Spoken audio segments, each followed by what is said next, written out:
Before we even get into it, gas. It's Nisio Isin. Nisio Isin. Nisio Isin. Nisio Isin. Nisio Isin. Nisio Isin. Nisio Isin. Nisio, so on. If y'all don't recognize the peak fiction we are about to get from this man, then click off the video, because you aren't even worth it. Go watch Monogatari or read one of his novels, read his other Shonen Jump manga, Medica box, or even read his Death Note novel, or his JoJo novel. Find out how goated he is at writing, and then come back here. You all disgust me.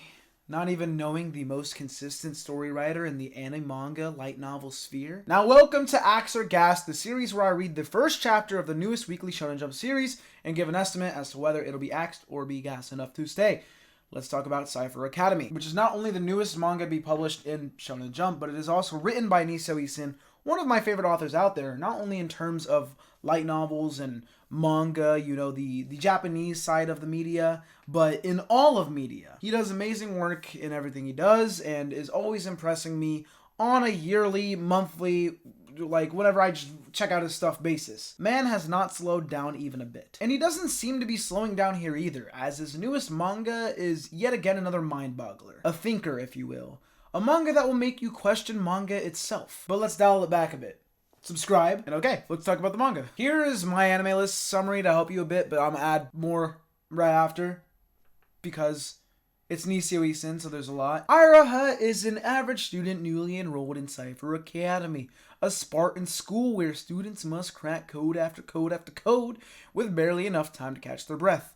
Exclamation mark, or point. Then a mysterious person named Kogoe gives Iroha an unusual pair of glasses with a crazy secret behind them. So yeah, our main character enrolls in this school. He really only joined because it's free though, and is not made for cracking codes. However, there is one girl, her name is Kyora, I don't know, who is made for that shit.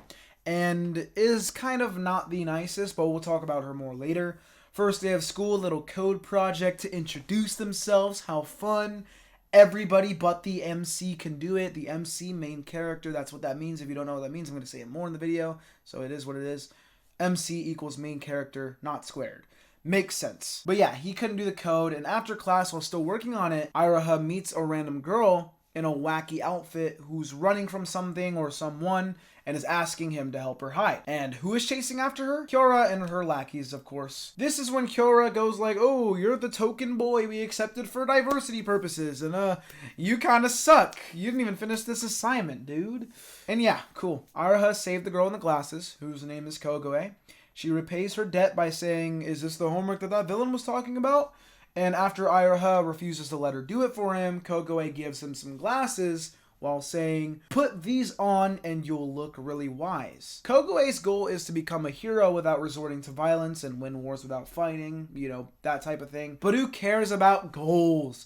Let's talk about the MacGuffin, the glasses. Iroha puts them on and the scene cuts to his assignment being finished. Nice little, ooh, what happened moment. Obviously it helped in some way, but exactly how is revealed at the end of the chapter. Kyora takes notice that the MC, who was having a heap of trouble with his assignment, suddenly did it perfectly. So her and her gang decide to become friends with Iroha, which is code for I'm gonna interrogate you. How the frick did you do it? She obviously thinks he's lying, and to prove Iroha's skill or lack of, she gives him a code to crack, and if he can't solve it, he's gonna be her manservant for the next 3 years. Oof. The code for Iroha to crack here is a piece of paper with some sort of code on it, and he has to figure out which of the 3 bad bitches here the cryptogram belongs to. Now this is where the main cool part of this chapter happens in my opinion, but this is also a case where Nisio Isin makes it impossible for his Western audience to enjoy his works just as much as the Japanese readers. You see it a lot in Monogatari, for example. The wordplay is in every single freaking scene, and while yes, translations exist, and you can get a pretty decent understanding of what's going on, you can never fully capture someone else's language play when translating. Here the code is very Japanese based, with certain hiragana and kanji being the whole basis of it. Iroha puts the glasses on and you can see the glasses highlight certain kanji to slowly point him in the right direction. His reality has now expanded. From there, it moves on to a list of prefectures, and then you get more kanji bullshittery that's obviously actually pretty clever, but I don't feel like explaining it all. go read the chapter. The translation does its best. You should be able to understand. As in this chapter, it's not awfully bad for English readers, I think, but I can already see the translators sweating for future chapters, because if this is the first chapter, oh boy. But yeah, the cryptogram's name spells out to Iroha Irohazaka. Well, not really spelt, but it figuratively referred to him through the poem Iroha, hiragane-based perfect pangram, which I looked into, and is actually pretty interesting. I spent a long time reading about it, and I think it's pretty cool that Iroha's name is most likely based purely off that, so they could get the little gag in, and it might be, or not gag, but it's a serious moment, but you know what I mean, like the reference. And in the future, it'll probably be more important as well. And also, with all of this name talk, I'm sure the kanji for the other characters' names means something as well. I'm going to have to search them up because I am interested. Like I said, we just got it pretty in your face with Iroha, so I wouldn't be surprised if the rest were just as well thought out as, you know, in Monogatari, for example. It's the easiest Monogatari to... it's not the Monogatari. It's the easiest example to give because not only does everyone know it, but... it is goated still. But he does it a lot in there. It literally, whenever they introduce themselves, it's like, oh, so the kanji for this and the kanji for that spells out your name or whatever. And sometimes it actually has to do with their character arcs and whatnot. But there is a little funny bit to end the chapter where the glasses, so I'm assuming it was Kogoe talking through the glasses, but the glasses says, yo, dog, you gotta be my manservant now, because, you goofed up.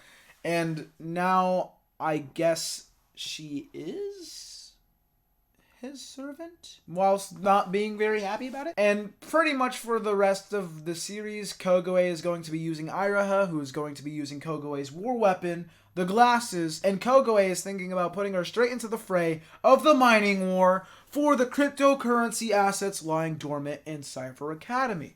Which, crypto in real life isn't doing too well, I've heard. But that's the great thing about fiction. It doesn't fucking matter.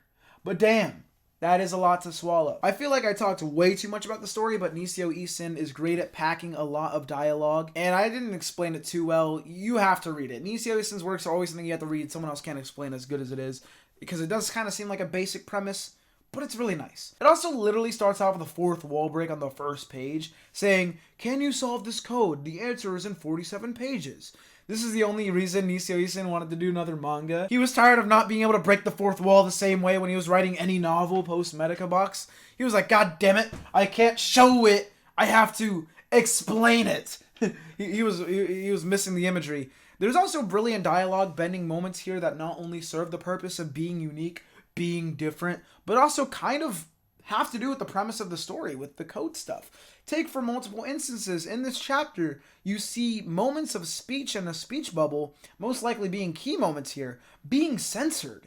And yeah, I'm sure this has been done before as a one-off thing in other stories everywhere, but this is recurring. And I'm sure that this means that some of this dialogue is a code. Now, is it a code for us to crack ourselves, or will things be revealed to us in the future? I don't know, but it's cool as hell. Also, even without that, the dialogue's pretty good in general. It's still very anime-esque, as most manga anime things are, but Nisio Isin is really good at making the character's speech feel more real, with these random one-liners and tidbits of just little things that are unique to their speech.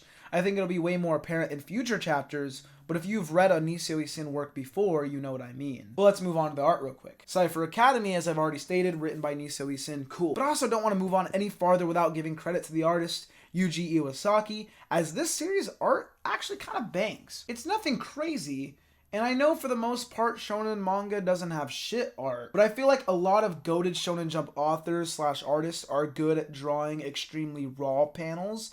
You know what I mean? The really hype shit. But Iwasaki here, I feel, shines more through the unique character designs. We see a few of them even in the first chapter. Okay, future Eddie here. Maybe unique wasn't the right word. I think what I meant to say was simple, yet tasteful and fun. Unique, probably not as much, so my bad. The main character has me questioning my sexuality because of this design, and then obviously Kogoe's is pretty nice, and it seems like the type of designs you'd get in a Trigger anime or something, which is pretty cool. Alright, now it's time for the thing I already spoiled. Will Cypher Academy, written by Nisio Isin and drawn by Iwasaki, be axed or be gas? Well, it is gas, my friends. And yes, it might seem like meat writing because it's Nisio Isin, but I have faith in the man because he makes bangers, and I think that this is the type of manga that needs an S-tier level author to elevate its potential. Now, also, yes, it could be bad. Great authors have written below mid works before, but I have faith in the man, and you should too. Wanted to add as well to earlier, even though I did say that this is a manga that will make you question manga itself, I'm assuming it won't be nearly as bad as Medica Box in that fashion, which bad here doesn't mean bad, it just means insane. Like, Medica Box had so much mind-boggling shit that Niseo Isin fully took advantage of the manga format to do, but we're also only one chapter in, so this could go anywhere. Maybe I'll make another video on this manga in about a year because it won't get canceled. And talk about how far it's gone and what the story's at now, and or just, I don't know, man.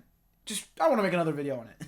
But that's really all I got. Subscribe, like, comment, cry yourself to sleep at night, and bye.